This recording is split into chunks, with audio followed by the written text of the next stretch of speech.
आगे बढ़ रहे हैं और ईआरसीपी को लेकर बड़ी खबर यहां पर सामने आई है। केंद्र सरकार ने बड़ा फैसला लिया है और अब प्रोजेक्ट के लिए 90% केंद्रीय फंड का रास्ता जो है वो साफ हो गया है।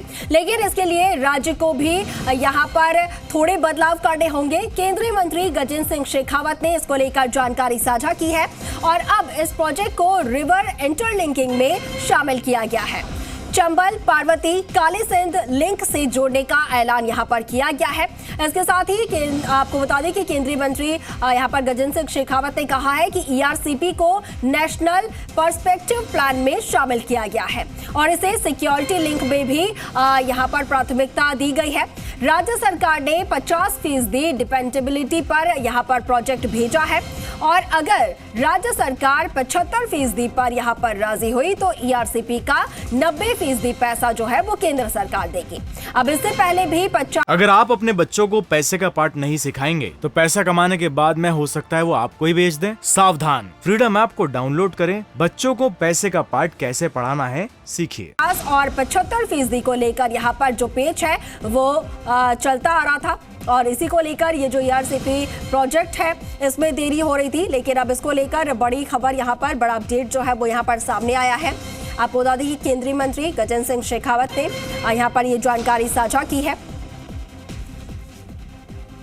और इस खबर पर ज्यादा जानकारी के साथ सहयोगी शशि मोहन शर्मा हमारे साथ फोन लाइन पर जुड़ गए हैं। शशि, राज्य सरकार की ये जो प्रोजेक्ट है ईआरसीपी, जैसे कि 13 जिले जो हैं वो प्रभावित हो रहे हैं, अब ऐसे में यहाँ पर बड़ा जो फैसला है, बड़ा ऐलान यहाँ पर किया गया है केंद्र सरकार की तरफ से कि 90% केंद्रीय फंड का रास्ता जो साफ होगा, इसको लेकर पूरी जानकारी आपसे चाहेंगे। देखिए, पूर्वी राजस्थान के 13 जिलों के लिए ये जीवनदायिनी प्रोजेक्ट है और इसको लेकर लंबे समय से कांग्रेस और बीजेपी या यूं कहें राज्य सरकार और केंद्र सरकार के बीच खींचतान चल रही थी। राज्य सरकार इसमें केंद्रीय प्रोजेक्ट घोषित करने की मांग कर रही थी जिससे इसके लिए 90% हिस्सा राशि केंद्र से आ सके, जबकि केंद्र सरकार इसे रिवर इंटरलिंकिंग प्रोजेक्ट में शामिल करने के लिए प्रस्ताव दे रही थी। सवाल अभी भी वहीं अटकेगा कि 75% वाटर इंटरडिपेंडेबिलिटी हो या 50%। राज्य सरकार ने 50% का प्रस्ताव बना करके भेजा था। अगर राज्य सरकार 75% वाटर इंटरडिपेंडेबिलिटी के प्रस्ताव पर सहमत हो जाती है तो इसे रिवर इंटरलिंकिंग प्रोजेक्ट यानी नदी जोड़ो परियोजना में शामिल कर लिया जाएगा और चंबल, केन, बेतवा की जो नदियां हैं उनके साथ इसे जोड़ा जा सकेगा। और इस रिवर इंटरलिंकिंग प्रोजेक्ट के लिए केंद्र पैसा दे रहा है। केंद्र सभी जो प्रोजेक्ट है रिवर इंटरलिंकिंग के उसमें 90% पैसा देता है।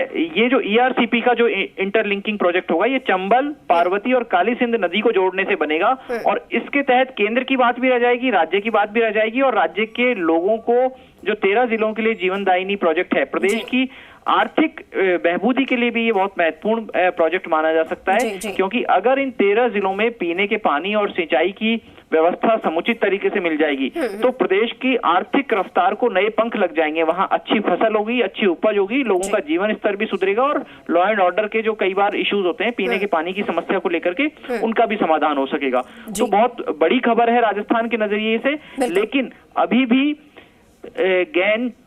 केंद्र और राज्य को सहमति बनाने में इधर उधर होगी। 50% और 75% वाटर इंटरडिपेंडेबिलिटी का जो प्रस्ताव है, राज्य सरकार ने पहले 50% का प्रस्ताव बना करके भेजा था, यानी 4 साल में 2 बार ये डैम भरेगा। लेकिन केंद्र सरकार कह रही है कि इसको 75% के ऊपर आप वाटर इंटरडिपेंडेबिलिटी को मंजूर कीजिए जिससे कि इस प्रोजेक्ट की वायबिलिटी यानी इसके प्रासंगिकता बनी रहे और उस प्रोजेक्ट को दोनों राज्यों के लोगों के भले के लिए यानी मध्य प्रदेश और राजस्थान के लोगों के भले के लिए इस्तेमाल किया जा सके। और आपको ध्यान होगा रिवर इंटरलिंकिंग का जो प्रोजेक्ट है वो पूर्व प्रधानमंत्री अटल बिहारी वाजपेयी की सरकार के समय बहुत ही महत्वाकांक्षी प्रोजेक्ट शुरू किया गया था। उस प्रोजेक्ट को लेकर के समय समय पर समर्थन और विरोध लोगों की तरफ से आते रहे हैं, पर्यावरणविद भी इसको लेकर के बात रखते रहे हैं, लेकिन केंद्र सरकार और जल शक्ति मंत्री इसको लेकर बेहद गंभीर है। केंद्रीय जल शक्ति मंत्री गजेंद्र सिंह शेखावत ने कहा कि अब जो आईएलआर में इसको ले लिया गया है, इंटरलिंकिंग ऑफ रिवर के प्रोजेक्ट में इसको ले लिया गया है, इसके बाद इसके जल्द साकार होने की संभावनाएं बहुत ज्यादा बढ़ गई हैं। एक महत्वपूर्ण पहलू और कि पूर्वी राजस्थान में राजनीति का भी केंद्र बिंदु ये ईआरसीपी का प्रोजेक्ट हो गया था। आप देखिए कि जो पूर्वी राजस्थान या कहें भरतपुर संभाग के जो जिले हैं, उन जिलों की विधानसभा सीटों में से बीजेपी के पास केवल एक सीट थी। वो धौलपुर सीट थी जो शोभा रानी कुशवाहा ने जीती थी, और अब शोभा रानी कुशवाहा को भी पार्टी से निष्कासित कर दिया गया है। ऐसी सूरत में पूर्वी राजस्थान में पार्टी के लिए बड़ा जनाधार बनाने, अपने नेताओं को फिर से सक्रिय करने, उन्हें खड़ा करने और मजबूत करने के लिए भी बीजेपी लंबे समय से ईआरसीपी को लेकर सक्रिय दिखी है। और कांग्रेस ने भी समय समय पर, राज्य सरकार ने और कांग्रेस पार्टी ने अलग-अलग समय अपने तो केंद्र और राज्य सरकार जो है वो दोनों ही इस प्रोजेक्ट को लेकर अब यहाँ पर गंभीर नजर आ रही है। और केंद्र सरकार की तरफ से जब ये यहाँ पर बड़ा ऐलान किया गया है, तो ऐसे में हो सकता है कि जल्द ही ये जो प्रोजेक्ट है उस पर काम यहाँ पर फिर से शुरू हो। चले शशि, बहुत शुक्रिया तमाम जानकारी सर। अगर आप अपने बच्चों को पैसे का पार्ट नहीं सिखाएंगे तो पैसा कमाने के बाद में हो सकता है वो आपको ही बेच दें। सावधान, फ्रीडम ऐप को डाउनलोड करें, बच्चों को पैसे का पार्ट कैसे पढ़ाना है सीखिए।